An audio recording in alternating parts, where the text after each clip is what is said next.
Welcome, this is Cheap Shot News. My name is Zach. Thank you so much for showing up, people watching on Facebook, watching on YouTube. Yeah, let's just jump into it. This is episode something or another, and we're gonna talk about a lot of Star Wars stuff today, but first I'm gonna get into a couple of things.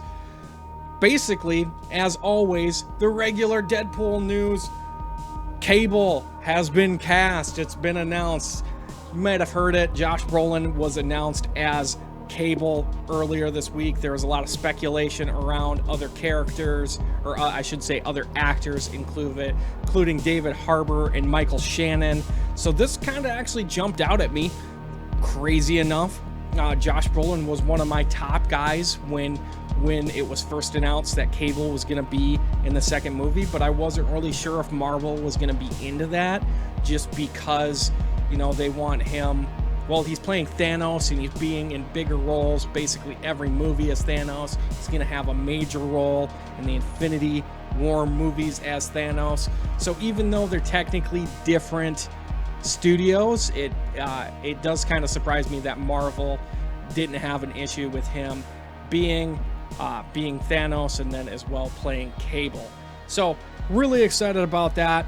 Early news does indicate that he's gonna have a 4-movie deal, which is kind of surprising. Like, that seems like quite a bit, but at the same time, it's, you know, Deadpool was extremely popular, and that's the direction Fox is going now. I think they're getting away from the traditional X-Men and getting into like New Mutants, X-Force, things like that. So we're probably gonna see him a lot more here in the future. And you never know, it says 4 movies. That could be a little misleading. He could just be doing like 2 and then a couple cameos or something like that, some other small roles. So moving on, and I'll get there, Star Wars nerds, I will get there, but we're gonna talk about Guardians Volume 2 reviews. So if you guys remember, which you probably don't, because you'd have to be a hardcore Cheap Shot Cinema and Cheap Shot News fan to really remember this, but back early in the year, Soup and DQ, myself, Soup and DQ, we did a big show, which I really would like to get to again in the next few weeks and here and do it regularly, so be looking forward to that. We did our most anticipated movies of 2017, and at the time, I listed mine as Guardians of the Galaxy. So if you remember that, fantastic. I doubt even Soup remembers it. Actually, he probably does. He's probably going to hold that over me. Anyways, so I listed Guardians at the top of the list. And then the trailer for Star Wars came out. And calm down, I'll get to it in a bit. We're not going to discuss it right now. Came out and gave the internet a collective nerdgasm.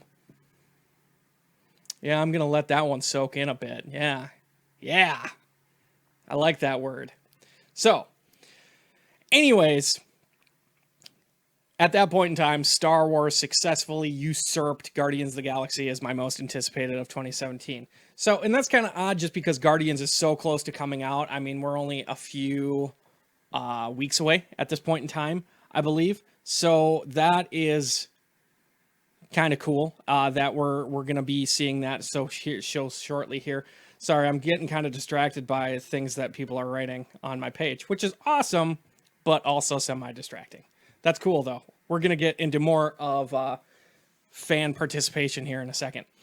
So, Star Wars usurped Guardians of the Galaxy, but I will say Guardians is still having a firm grasp on the number 2 spot in my most anticipated list.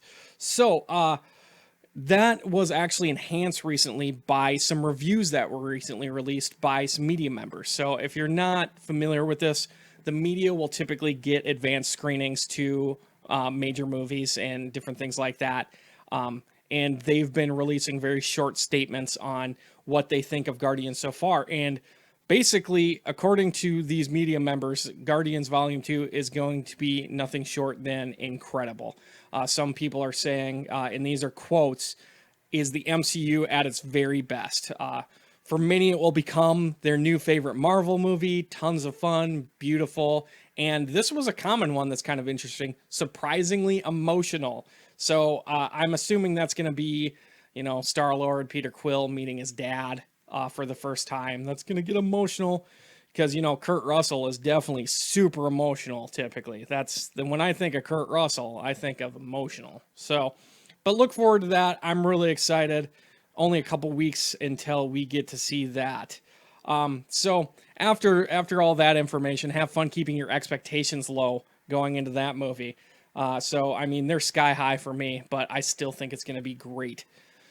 So moving on to other news, actually pretty much still news on Game of Thrones. James Gunn recently announced over Facebook that he's going to continue the series by writing and directing Guardians Volume 3 because of course he is. Why would you stop? If it ain't broke, don't fix it. He's done a fabulous job with these movies, and he is going to continue to do a fabulous job. You know, that being said, we obviously haven't seen Guardians Volume 2, but what is the likelihood that that movie's going to flop? There hasn't been a single movie in the MCU that's been just a complete wreckage. That has been a barnyard explosion, to say the least. So even the Incredible Hulk, which I would say probably underperformed, was still an incredibly popular movie. And I didn't check, but I'm assuming it did perfectly fine at the box office. So I'm assuming Guardians Volume 2 will be a huge hit. I totally anticipate it to be one of my preferred movies in the MCU after I see it. So I'm looking forward to that. So I think they made the right call of even selecting James Gunn to be, you know, the writer and director for Volume 3, even though Volume 2 hasn't come out yet. So he also elaborated, further discussed that Volume 3 will help launch the MCU into its like 10-year future. Now, I didn't look at this either. They probably haven't announced a release date for Volume 3. I would assume it's 2 to 3 years off yet, maybe even 4 years off. So 10 years of the MCU. I mean, do you guys see the MCU stopping anytime soon? Because I don't. I mean, we're talking 13 years into the future here of the MCU, and it's not surprising to me that they would say that Guardians is kind of launching. Just because if I had to speculate, if I had to guess, I would say that we're probably gonna be space bound in the future. You know, Captain Marvel is gonna have at very least some in space activities, and I think we're probably gonna eventually go there on a more regular basis. So that's not overly surprising. So here it is, the topic you have all been waiting for. We are going to discuss Keira Knightley returning to Pirates of the Caribbean. So, new footage was recently released in a new international trailer where we see Keira's character, Elizabeth Swann, staring off into the distance. It's a very brief clip, but it is there. It's very noticeable. So we don't know, is this like a flashback? Is this current?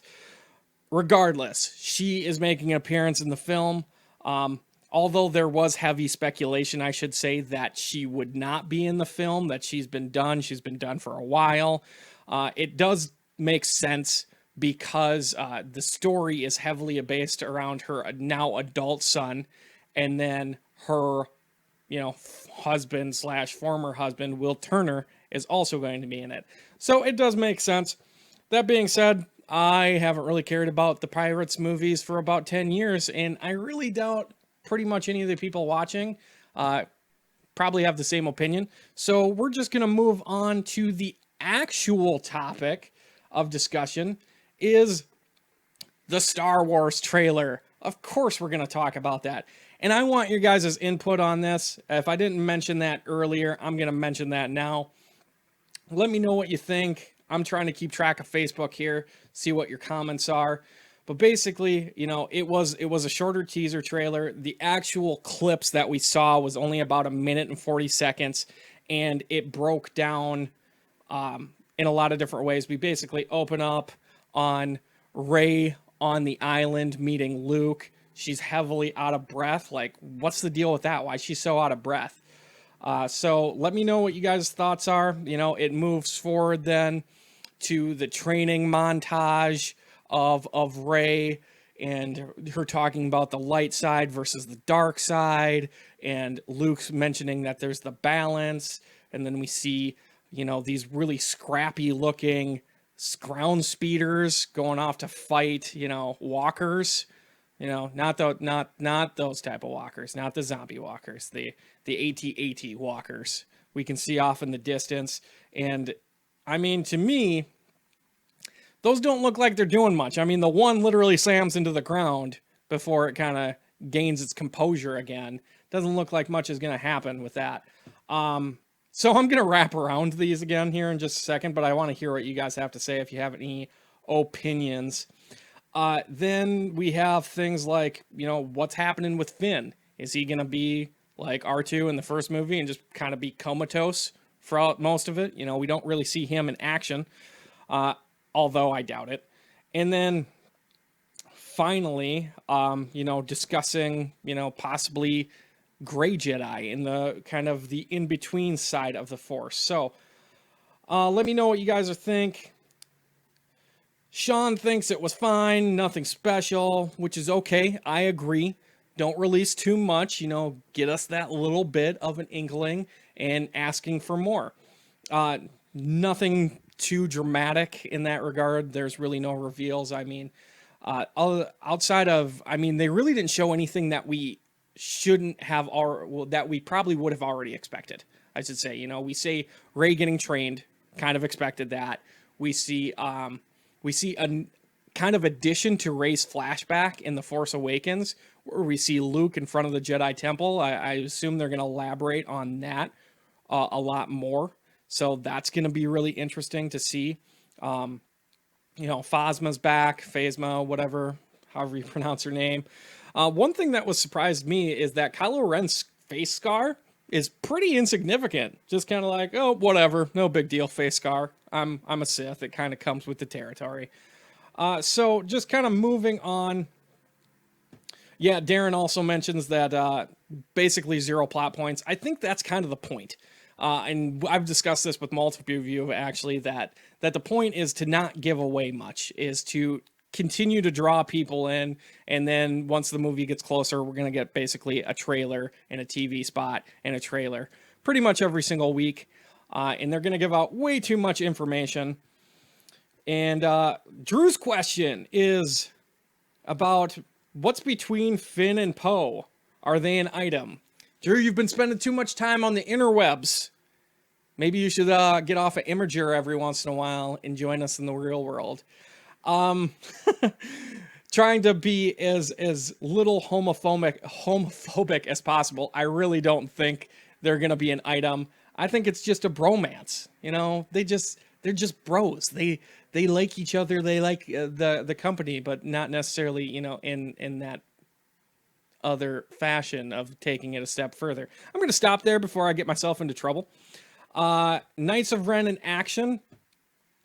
I don't know if they're going to elaborate a ton further on the Knights of Ren, to be honest. Being that was in a flashback, why didn't we see them in The Force Awakens? Like, I wonder how much they're actually around. It wouldn't surprise me if it came out that, like, Kylo actually went out and then after he slayed all the Jedi, he killed all of his knights. It's a good question. I don't know. It's all pure speculation at this point in time. So, kind of going back to some of the things I brought up. Why is Rey so out of breath in the beginning? And this is pure speculation on my behalf, but you know, I'm assuming it has something to do with her training, or possibly another flashback that she's having. When she has her initial flashback in The Force Awakens, she is not like heaving out of breath, but she is definitely very like startled, rattled, and she is breathing heavily. So maybe she has something a little more intense of a premonition with Luke there assisting her. So that's a possibility. We do hold suspiciously long on a bookshelf from what it looks like with some books on it. Not really sure what those are, but I've heard talks and it would make sense that those could potentially be like the last remaining books of the Force or of the Wills even. And that's kind of the what is left of the huge library at the Jedi Temple. And Luke got his hands on a few of those. Those land speeders that I mentioned before, I have no idea what those are. It does look like they literally just slapped them together and tried to make something happen out of something that was probably not happening. So, either way, that's probably going to be a really cool scene. Throwback to Hoth in Empire. So it's been a while since we've seen kind of a ground war in Star Wars take place on a larger scale. You know, in Rogue One, we did see it a little bit, and it was cool, but it was still on a bit of a smaller scale. So that's going to be interesting to see if they can make that happen in the new movie. So finally, just to touch on a few things that lead me to personally believe that we're going to start seeing more of a middle ground in regards to the Force. You have the light side, you have the dark. You know, the Jedi are the light side and exclusively light side. The Sith are the dark side, exclusively dark side. I think there are several points in the trailer that lead me to believe that we're going to see something in the middle.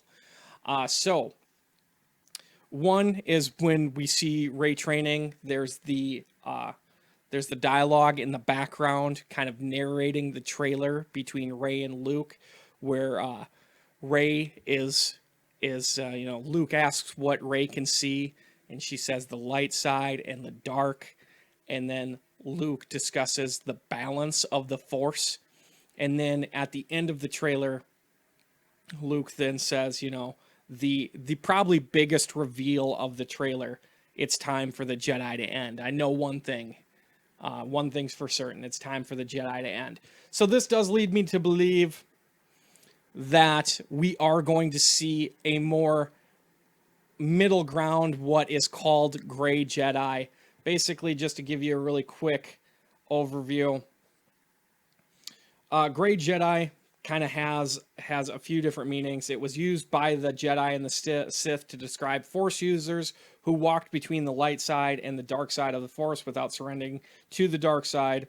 And the second is to describe a Jedi who has distanced himself from the Jedi High Council and operated outside the structures of the Jedi Code. So those actually kind of work in tandem. So it's two separate meanings, but you're not working necessarily with the Jedi. You're not working against them necessarily. You're not working with the Sith. You're not working against the Sith. It's somewhere in the middle. You're walking that line of light and dark to use the best of both worlds, essentially.